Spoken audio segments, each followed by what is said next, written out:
Fala, rapaziada. E aí, beleza? Então vamos lá, ó. Simulado Sistema Aridissar 2018, questão 111. Diz o seguinte: um resistor de chuveiro é um fio comprido de níquel cromo de espessura constante, enrolado para facilitar a troca de calor com a água. O fio a seguir é ligado pelo ponto A diretamente à rede elétrica. Os pontos B e C podem ser escolhidos pela chave seletora de temperatura. Quando a chave seletora está na posição B, a tensão é conectada nos pontos A e B, para utilizar apenas o trecho AB do resistor, que ligado à rede de 210 volts, dissipa uma potência de 5.880 watts. Quando a chave seletora é deslocada para C, todo o resistor é utilizado, e a potência dissipada na água é de aproximadamente. Bom, vamos lá. É uma questão clássica, viu, gente, de chuveiro elétrico, em que ele muda a posição dos terminais para alterar a resistência do fio, né, que vai ser utilizado como resistor do chuveiro. Então, a gente pode entender assim, como os pontos A, B e C são terminais, então a gente pode entender, por exemplo, que o ponto A é um terminal positivo do gerador. E aí, quando a chave for ligada, a chave seletora for ligada na posição B, nós vamos ter esse pedaço do fio sendo utilizado no circuito elétrico. Então, vai passar por esse pedaço aqui uma intensidade de corrente I. Aí ele vai, ligado na rede de 210 volts, ele vai consumir 5.880 watts, 5.880 joules por segundo. Quando o terminal negativo for deslocado para a posição C, por exemplo, ele vai usar o fio todo. Isso quer dizer que ele vai ter mais resistência, porque tem mais fio, né? Vai ter mais resistência e, portanto, a intensidade da corrente vai diminuir. A gente sabe que a intensidade diminui por quê? Porque a DDP é constante.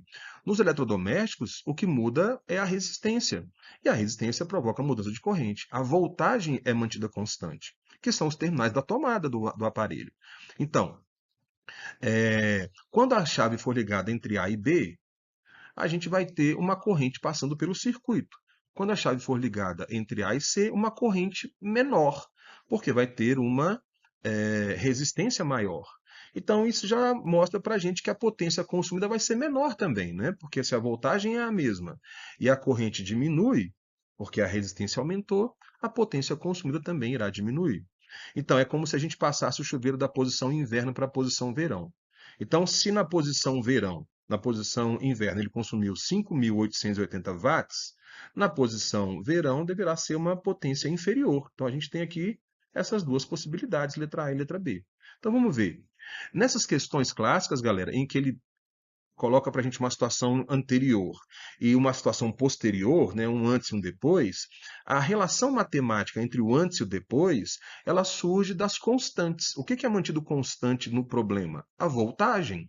Então, é aconselhável a gente ter uma relação matemática que traga essa constante para a gente poder relacionar o antes e o depois. E das três formas de calcular a potência, a que traz voltagem e relaciona potência e resistência é a melhor. Então a gente tem essa ferramentazinha aqui, que é potência elétrica, é igual a voltagem ao quadrado dividida pela resistência. Aí a gente isola o que é constante, ó.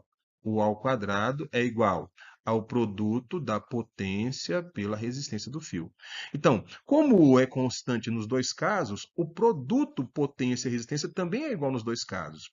E se o produto entre duas grandezas é igual, é constante antes e depois, ele não muda, quer dizer que elas são inversamente proporcionais. Então a gente pode afirmar que como a resistência vai aumentar, a potência vai diminuir. Então a gente pode afirmar assim, ó, como U é igual, a potência com terminais A e C, ou melhor, A e B, a potência com terminais A e B, vezes a resistência do fio com terminais A e B, é igual à potência dissipada com terminais A e C, vezes a resistência elétrica com os terminais A e C. É essa a estrutura matemática que a gente vai utilizar para resolver. Lembrando uma coisa importante, a segunda lei de Ohm. A segunda lei de Ohm diz que a resistência de um fio condutor depende do material do qual ele é feito, né, dessa resistividade do material, do comprimento do fio dividido pela área ou pela espessura desse fio, né? Pela área da seção reta do fio. Então, onde a gente estiver lendo resistências dos fios com terminais A e B ou com terminais A e C, a gente vai substituir por essa expressãozinha que está aqui, da segunda lei de Ohm. Então, vai ficar potência consumida com terminais A e B, vezes resistência do fio com terminais A e B, é a resistividade, vezes o comprimento do fio entre A e B, dividido pela área da seção transversal do fio, né, da espessura do fio. Isso é igual à potência com os terminais A e C, vezes a resistência, que é resistividade do material, vezes o comprimento de A até C, dividido pela área. Pelo que ele disse no problema, a resistividade é a mesma, né, porque o fio é o mesmo, e a área de seção transversal também é a mesma. Então a gente percebe pelo resultado que a gente encontra que a potência dissipada é inversamente proporcional ao comprimento do fio. Potência entre A e C, comprimento entre A e C. Então a potência entre A com terminais A e B é 5.880 watts, vezes o comprimento do fio entre A e B, 15 voltas. Não precisa saber quanto tem uma volta, porque essa mesma quantidade vai aparecer no final, né? É igual potência entre A e C vezes o comprimento total, que é 15 voltas mais 10, 25 voltas. Podemos dividir aqui por 5 dá 3, aqui por 5 dá 5.